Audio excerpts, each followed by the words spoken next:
بسم اللہ الرحمن الرحیم۔ السلام علیکم۔ اللہ تعالیٰ کے فضل و کرم سے ہم نے ایک سلسلہ شروع کر رکھا ہے جس میں ہم قرآن شریف کی کسی صورت کا انتخاب کرتے ہیں اور 10 منٹ کے اندر اس کے معنی کو پڑھتے ہیں اور اس کے مفہوم پر تھوڑی سی روشنی ڈالتے ہیں۔ اور آج اس ضمن میں جو ہم نے صورت کا انتخاب کیا ہے وہ سورہ محمد ہے۔ یہ قرآن شریف میں جو صورتوں کا سلسلہ ہے اس میں اس کا نمبر 47 ہے، 47، اور یہ صورت مدنی ہے اور اس کی 38 آیتیں ہیں اور 4 رکوع ہیں۔ آئیے اب ہم اس کا ترجمہ پڑھتے ہیں۔ بسم اللہ الرحمن الرحیم۔ اللہ کے نام سے شروع کرتا ہوں جو بڑا مہربان نہایت رحم کرنے والا ہے۔ جن لوگوں نے کفر کیا اور اللہ کے راستے سے روکا، اللہ نے ان کے اعمال برباد کر دیے۔ جن لوگوں نے کفر کیا اور اللہ کے راستے سے روکا، اللہ نے ان کے اعمال برباد کر دیے۔ یہ وہ جو لوگ ایمان لائے، انہوں نے نیک کام کیے، ان پر اور اس پر ایمان لائے جو محمد صلی اللہ علیہ وآلہ وسلم پہ نازل کیا گیا، تو وہی ان کے رب کی طرف سے حق ہے۔ تو اللہ نے ان کی برائیاں دور کر دیں، ان کے حال کی اصلاح کر دی۔ یہ اس لیے کہ کافروں نے باطل کی پیروی کی اور مومنوں نے حق کی اتباع کی جو ان کے رب کی طرف سے ہے۔ اس طرح اللہ لوگوں کو ان کے احوال بتاتا ہے۔ پس جب کافروں سے تمہارا مقابلہ ہو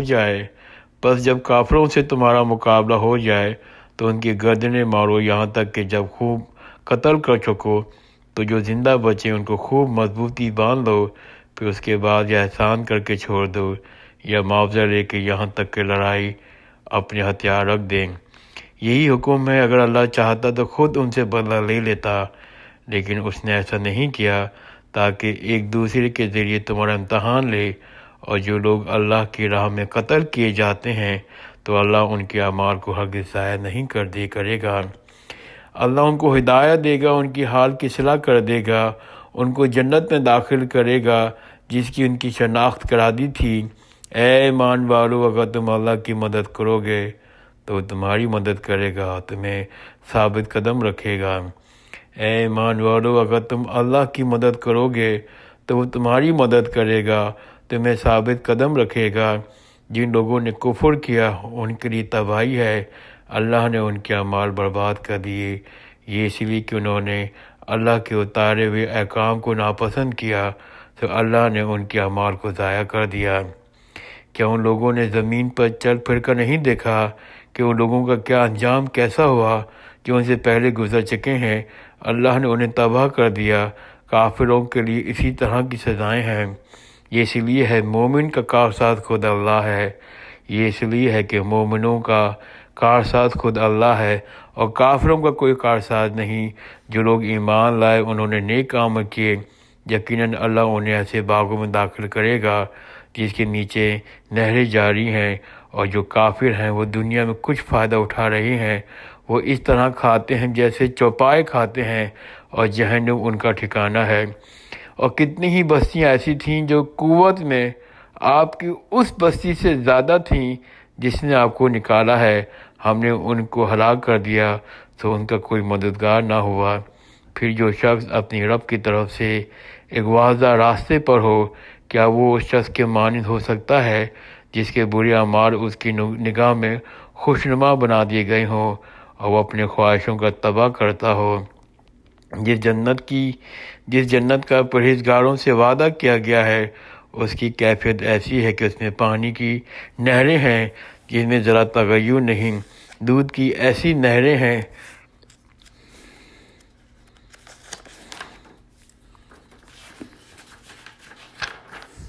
جس کا ذائقہ ذرا نہیں بدلے گا، اور شراب کی ایسی نہریں ہیں جس میں پینے والے کے لیے بڑی لذت ہے، بالکل صاف شہد کی نہریں۔ ان کے لیے وہاں ہر قسم کا پھل ہوں گے، ان کے رب کی طرف سے مغفرت ہوگی۔ اگر ایسے لوگ ان کے مانند ہو سکتے ہیں، کیا ایسے لوگ ان کے مانند ہو سکتے ہیں جو ہمیشہ آگ میں رہنے والے ہیں، جنہیں کھولتا ہوا پانی پلایا جائے گا جو ان کی آنتوں کو کاٹ ڈالے گا؟ ان سے بعض ایسے ہیں جو آپ کی طرف کان لگاتے ہیں، یہاں تک کہ جب وہ آپ کے پاس سے نکلتے ہیں تو اہل علم سے پوچھتے ہیں، رسول اللہ نے ابھی کیا کہا تھا، یہ وہی لوگ ہیں جن کے دلوں میں اللہ نے مہر کر دی، وہ اپنی خواہشوں کی پیروی کرتے ہیں۔ جو لوگ ہدایت یافتہ ہیں اللہ ان کو اور زیادہ ہدایت دیتا ہے، ان کو تقویٰ عطا فرماتا ہے۔ پھر کیا وہ لوگ قیامت کے منتظر ہیں کہ وہ ان پر اچانک آ جائے، سو ان کی علامتیں آ چکی ہیں، مگر جب ان کے پاس آ جائیں گی تو ان کو نصیحت کہاں میسر ہوگی۔ تو آپ یقین کیجئے اللہ کے سوا کوئی معبود نہیں، آپ یقین کیجئے اللہ کے سوا کوئی معبود نہیں۔ وہ اپنی خطاؤں کے لیے استغفار کرتے رہیے اور اپنی خطاؤں کے لیے استغفار کرتے رہیے۔ مومن مردوں اور عورتوں کے لیے بھی اللہ تمہاری آمد و رفت اور ٹھہرنے کی جگہ کو جانتا ہے۔ جو لوگ ایمان لائے ہیں وہ کہتے ہیں جہاد کے بارے میں کوئی صورت کیوں نہیں نازل ہوئی؟ پھر جب کوئی واضح صورت نازل ہوتی ہے تو اس میں قتال کا ذکر ہوتا ہے، تو آپ دیکھیں گے جن لوگوں کے دلوں میں بیماری ہے وہ آپ کو اس طرح دیکھتے ہیں جیسے کوئی موت کی بے ہوشی طاری ہونے پر دیکھتا ہے۔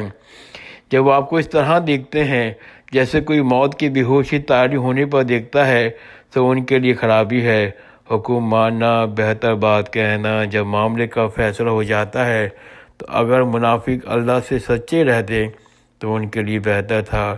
تم میں سے یہ بھی بعید نہیں کہ اگر تمہیں حکومت دی جائے تو ملک میں فساد برپا کر دو اور قرابتیں توڑ لو۔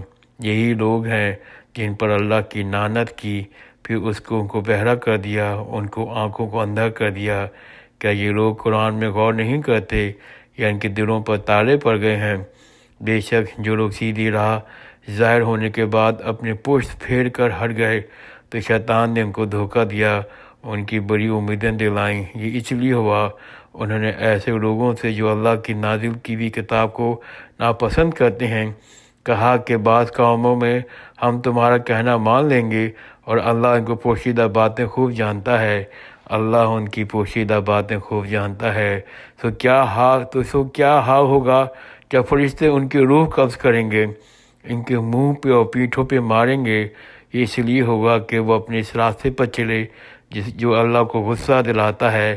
انہوں نے اس کی رضا کو پسند نہیں کیا، سو اللہ نے ان کے اعمال ضائع کر دیے۔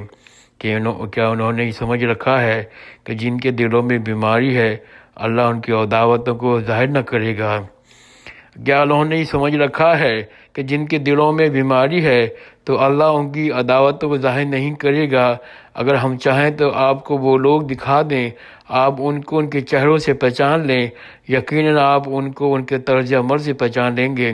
اللہ تمہارے اعمال کو جانتا ہے، ہم تمہیں ضرور آزمائیں گے یہاں تک کہ معلوم کر لیں گے تم میں مجاہد کون ہے، صبر کرنے والا کون، اور ہم تمہاری حالتوں کا امتحان لیں گے۔ جن لوگوں نے ہدایت ظاہر ہونے کے بعد کفر کیا تو لوگوں کو اللہ کے راستے سے روکا اور رسول کی مخالفت کی تو اللہ ان کو کچھ نقصان نہ پہنچا سکیں گے۔ عنقریب اللہ ان کے اعمال کو غارت کر دے گا۔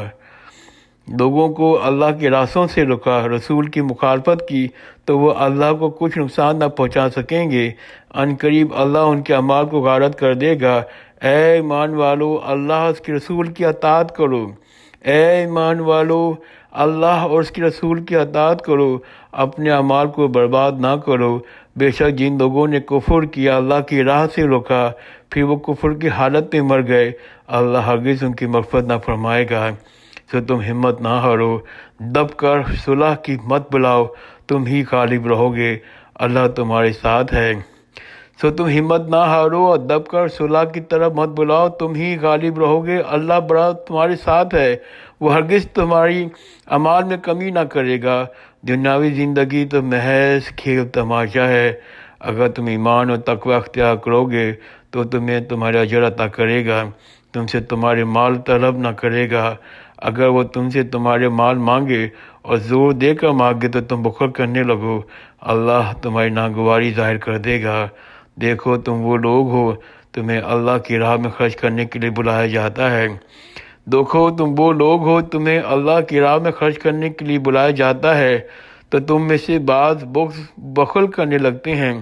جو بخل کرتے ہیں خود اپنی ذات سے بخل کرتے ہیں، اللہ غنی ہے، ہم سب محتاج ہو، تم سب محتاج ہو، اللہ غنی ہے، تم سب محتاج ہو، اگر تم روگردانی کرو گے تو وہ تمہاری جگہ دوسری قوم لے آئے گا جو تم سے جیسی نہیں ہوگی۔ اللہ غنی ہے اور تم سب محتاج ہو، اگر تم روگردانی کرو گے تو تمہاری جگہ دوسری قوم لے آئے گا جو تم جیسی نہ ہوگی۔ میں نے اس کا ترجمہ پڑھا سورہ محمد کا۔ اب ہم تھوڑے سے مفہوم میں اس کی روشنی ڈالتے ہیں اور دیکھتے ہیں کہ اس کا معنی کیا ہے، کس زمان میں نزول ہوئی اور کس پس منظر میں نزول ہوئی اور کس میں موضوعات کیا ہیں۔ کوشش کرتے ہیں اس کو ہم لوگ 2-3 منٹ میں کور کرتے ہیں۔ تو اس کا نام جو ہے وہ آیت نمبر 2 کے فقرے وَآمَنُوا بِمَا نُزِلَ عَلَىٰ مُحَمَّدٍ سے ماخوذ ہے۔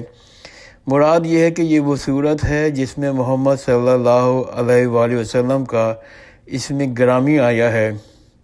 اس کے علاوہ اس کا ایک اور بھی مشہور نام ہے، یہ سورہ قطار بھی ہے، جو آیت نمبر 20 کے فقرے وَذِكْرَىٰ فِيهَا فی قطار سے ماخوذ ہے۔ اور اس کا نزول کس زمانے میں ہوا ہے؟ تو اس کے مضمون اس طرف اشارہ کرتے ہیں کہ یہ ہجرت کے بعد مدینہ طیبہ میں اس وقت نازل ہوئی جب جنگ کا حکم تو دیا جا چکا تھا مگر ابھی جنگ شروع نہیں ہوئی تھی۔ تو یہ تھوڑا سا ٹائم ہے جنگ سے شروع ہونے کا، اور اس کا ہم پہلے تاریخی پس منظر دیکھتے ہیں۔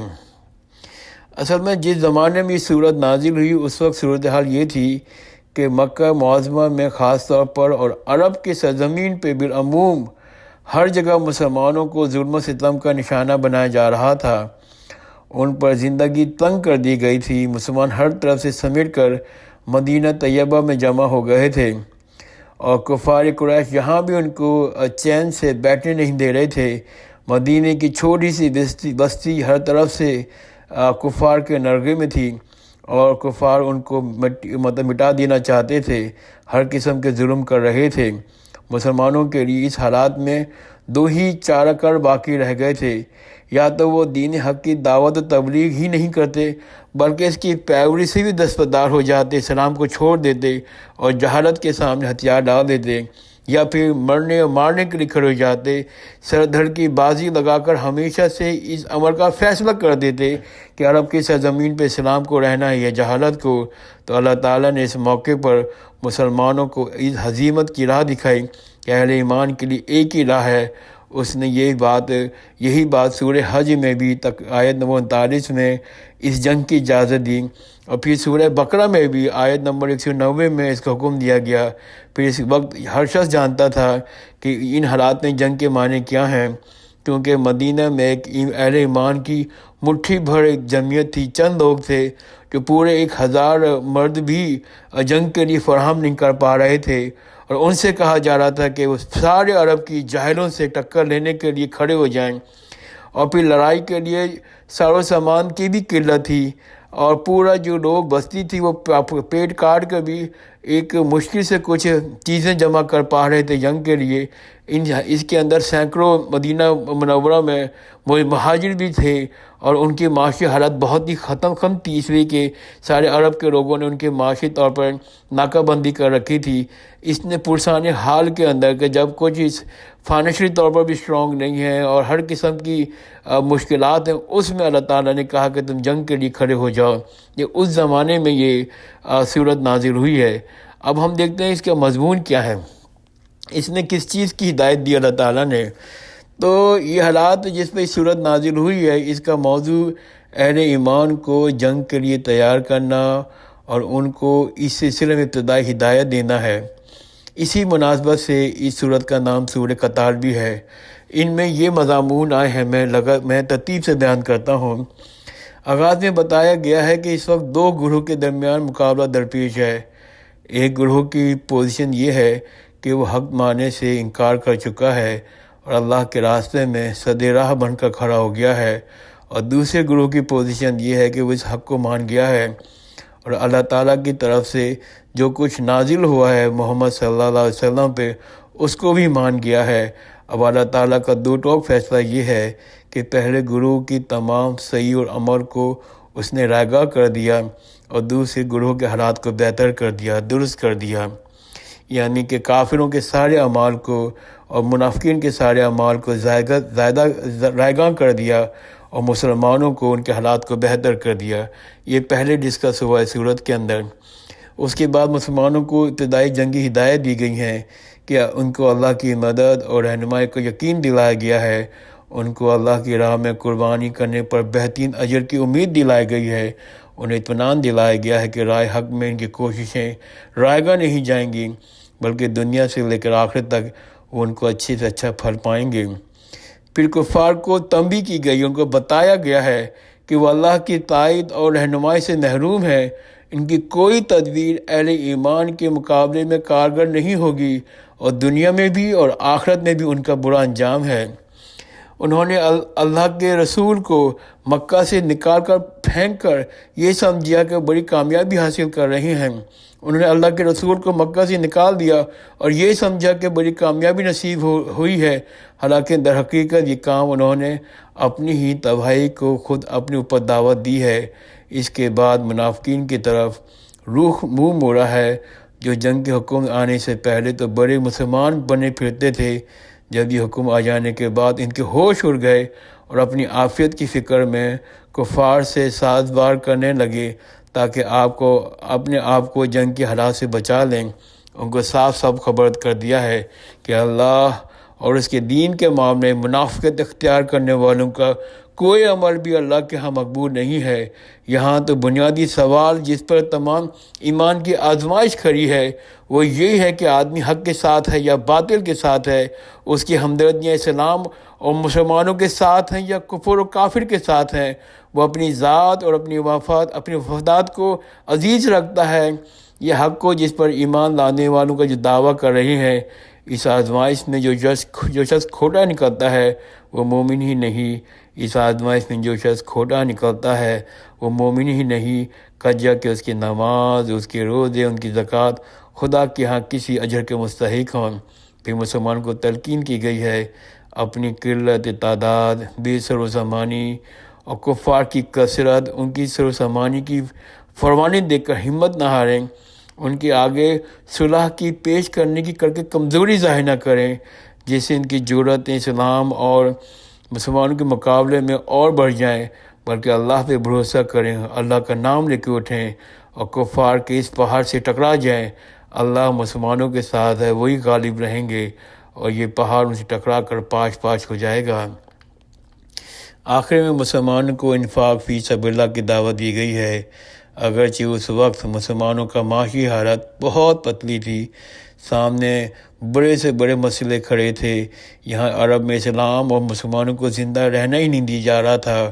اس مسئلے کی اہمیت و نزاکت کا تقاضا یہ ہے کہ مسلمان اپنے آپ کو اور اپنے دین کو کفر کے غالب ہونے سے بچائیں، اللہ کے دین کی غالب کرنے کے لیے اپنی جانیں بھی لڑائیں اور جنگی تیاری میں اپنے مالی وسائل بھی پوری امکانی کی حد تک کھپا دیں۔